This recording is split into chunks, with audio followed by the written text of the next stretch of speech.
কি হয়েছে তোমার? কাঁদতেছো কেন? গালের রং কিসের? কেউ কিছু বলছে তোমাকে? কেউ টাচ করছে? কিরে তুই আমার মালিকা? তুই কি আমার ব্যাচমেট না আমার খালাতো ভাই? তুই করে বলার রাইট কে দিছে তোরে? তোদের না আগেও বলছি ভার্সিটির বাইরের কেউ যেন ক্যাম্পাসের ভেতরে না ঢুকে। কথাটা যেন মনে থাকে। একটা ছেলে তোর জন্য এত কিছু করলো আর তুই বোকার মতো কিছু না বলে চলে আসলি। তাহলে কি করা উচিত ছিল আমার? তোর সাথে সাথে ওকে প্রপোজ করা উচিত ছিল। এই তুই এত পাকা পাকা কথা বলতেছিস কেন? চা পড়তে বস। ওই মায়ের জন্য সেদিন নিশানে ঝামেলা করছিল। উনি কি কোনো পলিটিক্যাল রিলেটেড নাকি? ঈশান ভাইয়া? হ্যাঁ ঈশান। না ভাইয়া আসলে আমাদের সব স্টুডেন্টসদের ভালো মন্দ গাইড করেন। আসসালামু আলাইকুম ভাইয়া। কি অবস্থা রাইসা? পরে কেউ আর কিছু বলে নাই তো? কি যে বলেন ভাইয়া, আপনি থাকতে কেউ আর ওকে কিছু বলার সাহস পাবে না। ভাইয়া কিছু বলবা? Thank you. তোমার সাথে একজন দেখা করতে আসছে। গিয়ে বল ভাই বিজি, পরে আসতেছি। তোমার মা আসছে ভাই। হ্যাপি বার্থডে বাবা। আপনার মনে আছে অ্যাটলিস্ট? এই দিনটা আমি কি করে ভুলতে পারি বলো? আপনি সবই পারে। আমি তোমার মা ঈশান, মায়ের সাথে কেউ এভাবে কথা বলে? আমার মা আমাকে অনেকগুলো বছর আগেই ছেড়ে চলে গিয়েছে।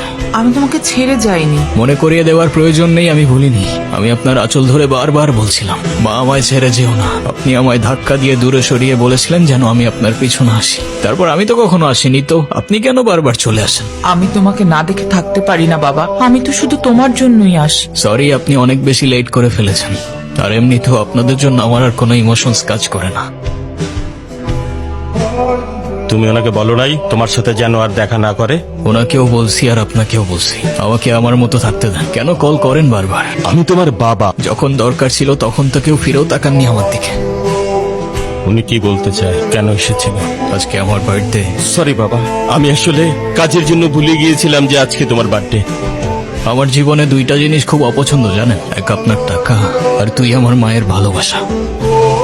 তুমি কি মনে করতেছো? হ্যাঁ, তুমি যা বলবা তাই হবে? ও তুমি টাকা কামাও বলে তোমাকে কিছু বলা যাবে না? ওকে ফাইন, তুমি তোমার মতো মা। থাকো, আমি আমার মতো থাকবো। দেখো না মা, যাও তো।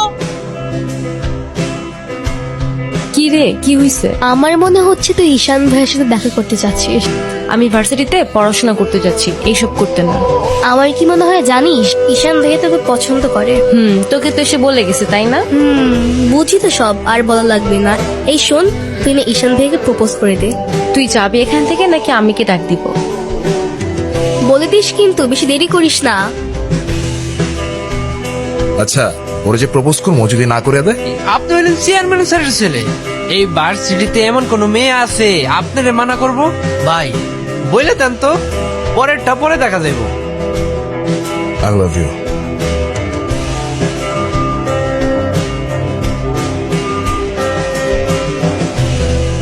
তুই কি ডিরেক্ট প্রপোজ করে দিছিস? সবকিছু কি ডিরেক্ট বলতে হয়? কিছুটা তো বুঝেও নিতে হয়। আচ্ছা, যদি না বুঝে, এই আপু তুই ভাইকে ফোন দিয়ে বলে দে না। অসম্ভব, আমি কাউকে কল দিতে পারবো না। ভয় পাচ্ছিস তুই? ও বাঘ নাকি ভাল্লুক যে ওকে ভয় পাবো? আচ্ছা, তোর দেওয়া লাগবে না, আমি দিচ্ছি। হ্যালো, আসসালামু আলাইকুম কে বলছেন?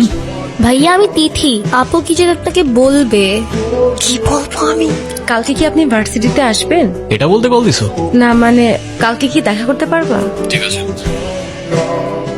হাসছো কেন?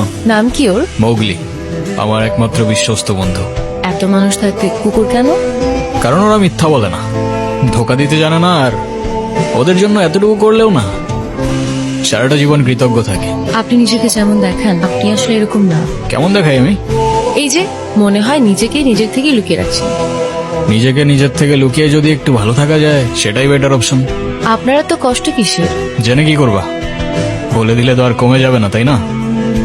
কমবে না বুঝলাম, তবে ভাগাভাগি করে নিলে ক্ষতি কি? আমি এখানে তোর সাথে ঝামেলা করতে আসি, আর তোর আমার সাথে প্রবলেম থাকলে আমার সাথে সর্ট আউট করবি। আমার ছোট ভাইদের বদার করিস না। তাই চল। তুই ওদের সাথে ঝামেলা করতে গেছিস কেন? তুই কি রাস্তার পোলাপান যার তার সাথে মারামারি করবি? ভাই আমি কেমনি এমনি ঝগড়া করতে গেছি? কেন, ওরা তোর ঘাড়ে উঠা বসছিল? ভাই অনুতির গায়ে হাত দিয়েছে ওরা। ভাই ভাই বাদ দাও না ভাই, চলো ভাই। তুই যা ভাই চলো না ভাই। তোরে যাইতে বলছি আমি।